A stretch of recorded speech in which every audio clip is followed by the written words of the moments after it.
Welcome back to the Leventhal Report. I'm Rick Leventhal. Search teams have removed the bodies from the site of the helicopter crash that killed Iran's President Ibrahim Raisi, Iran's foreign minister, and 7 others. Raisi was the second most powerful person in the Islamic Republic after the supreme leader. His death comes weeks after Iran launched a drone and missile attack on Israel in response to a deadly strike on its diplomatic compound in Damascus. Israel has denied any involvement in Raisi's death.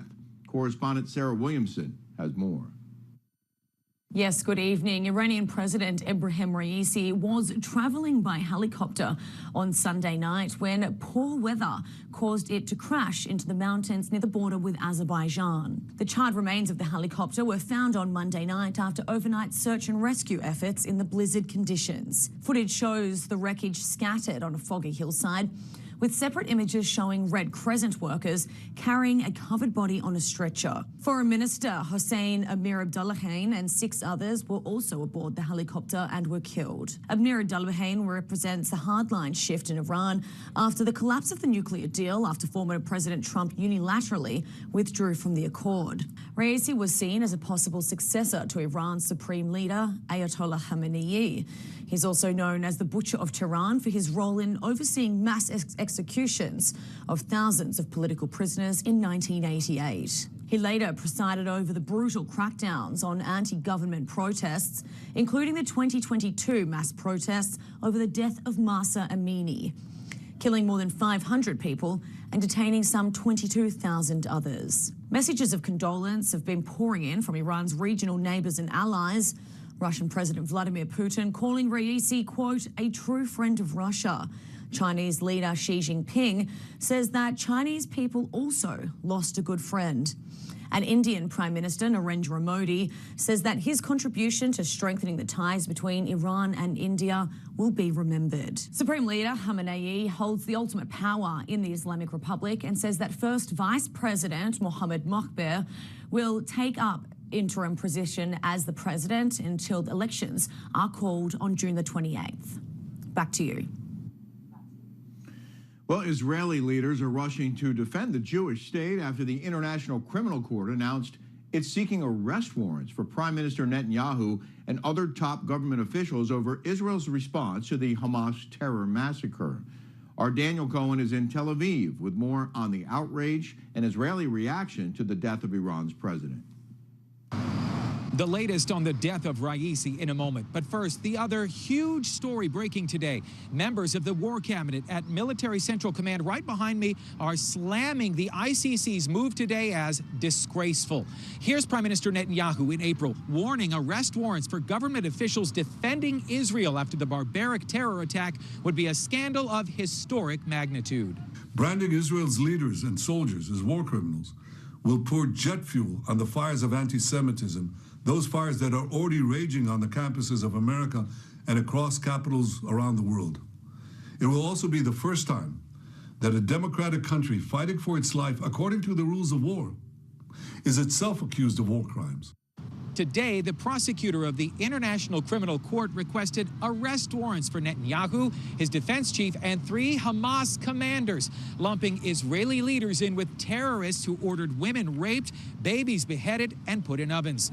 Meantime, Israelis are reacting to the surprise news of the death of the Butcher of Tehran. Ibrahim Raisi called for the destruction of Israel, funded Iranian terror attacks on the Jewish state, and denied the Holocaust ever took place. I was very happy to hear that he had died and everyone on the board, on the whole helicopter died. I was very happy. This news only matters to us if it changes something politically in our favor, and I don't think it's going to change anything in terms of their stance towards Israel and wanting to destroy Israel. So, to be honest with you, this piece of news is meaningless to me. Meantime, Iran's first vice president, Mohammad Mokhber, led the first cabinet meeting today since Raisi, Iran's foreign minister, and 4 others died in a helicopter crash Sunday. The 68-year-old has been confirmed interim head of the country's executive branch by Iran's supreme leader. Mokhber, a hardliner like Raisi and close to Ayatollah Khamenei, has 50 days now to organize the election of a new president. One last thing about the ICC. War Cabinet member Benny Gantz, who just yesterday butted heads with Netanyahu and threatened to leave the coalition, is now defending Israel and its leaders, calling the war in Gaza just after a massacre by a terror organization. Now back to you.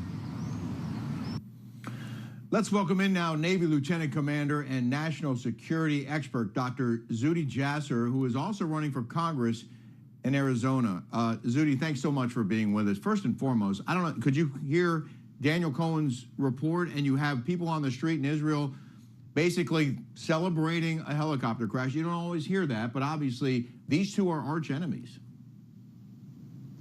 Absolutely, and thanks for having me. This is so important, and it is just horrific that the ICC, and it's no surprise that the head of it is Karim Khan, and here you have an Islamist. He's a British lawyer, Scottish, and adjudicated a number of other real war crimes, as we saw with ISIS, Assad, and the Taliban, and others. But to put Israel into that, and the free world. As Prime Minister Netanyahu clearly said, this is absurd. It is absurd that a country, a democracy, is being put into this context, and they're really doing the work of Hamas. And we should just defund the ICC. And you know, to hear condolences now going about the President Raisi, this is a butcher, this is a genocidal tyrant, and there should be no condolences coming from the State Department or from the Senate chaplain or others. I can't even believe some of that's coming out. Bottom line, is it going to change much?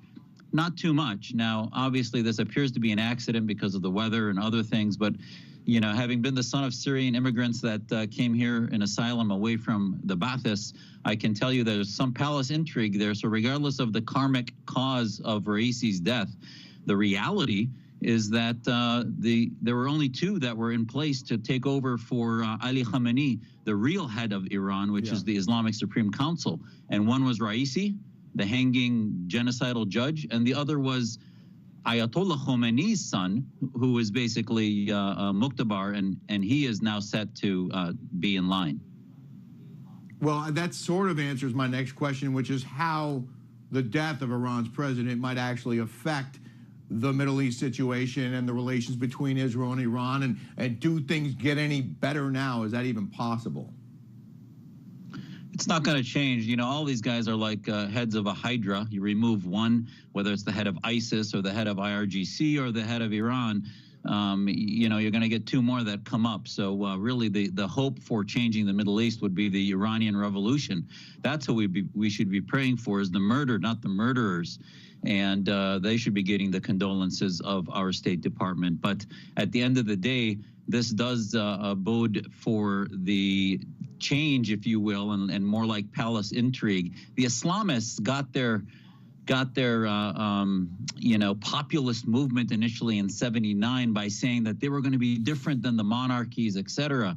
So ultimately, this may fuel the revolution more, in that if it puts into line Mojtaba Khomeini as the son of Ayatollah Khomeini to then take over as president and then ultimately as head of the Islamic Supreme Council, it will actually fuel the revolution more to say, look, this is nothing more than a two-bit monarchy that is not only genocidal and tyrannical Islamism, but it is also a family operation and a mafia type of operation. So they'll pretty much help move more of the populist movement against the Islamist regime.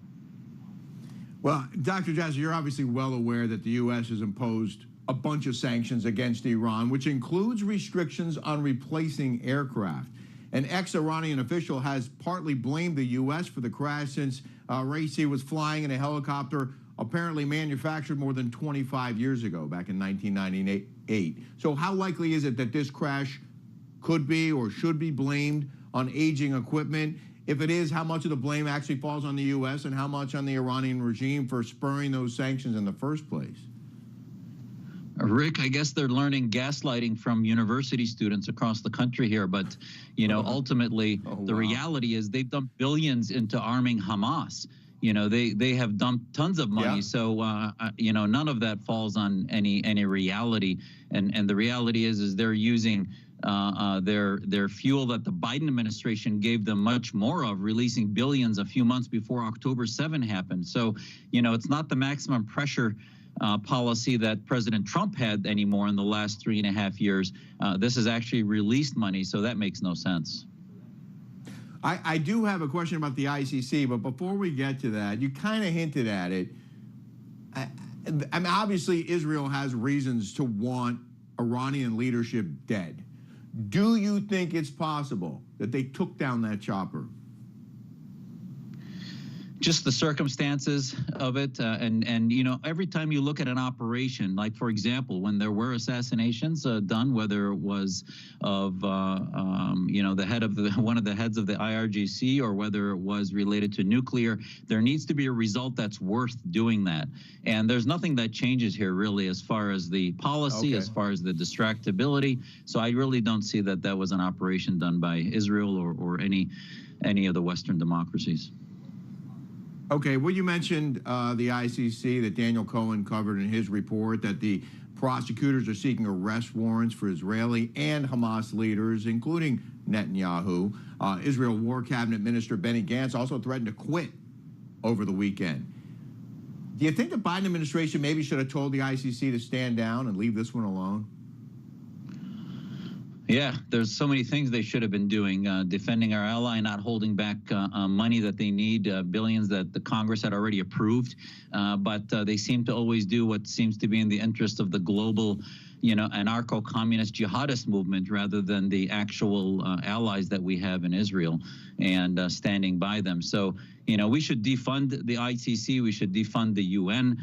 There is absolutely nothing that they're doing but being driven by dictatorships to, as many of us have been saying for decades, is rather than pay attention and focus on the democracies like Israel, you see folks like Khan targeting Israel instead of actually doing their work to reveal the crimes of Assad, reveal the crimes of Khomeini, and so many other crimes against humanity done by real dictatorships, rather than those fighting to protect their citizens in just war. Where is the narrative from Khan about releasing the hostages? Where is the narrative from the UN about doing what really is about human rights, and actually telling Hamas, if they want to end the war, surrender, and that's it, it's over. Yeah. But they're not doing any of that. They just want to, prolong the Islamist cause and make Hamas and their supporters into victims rather than the war criminals that they are.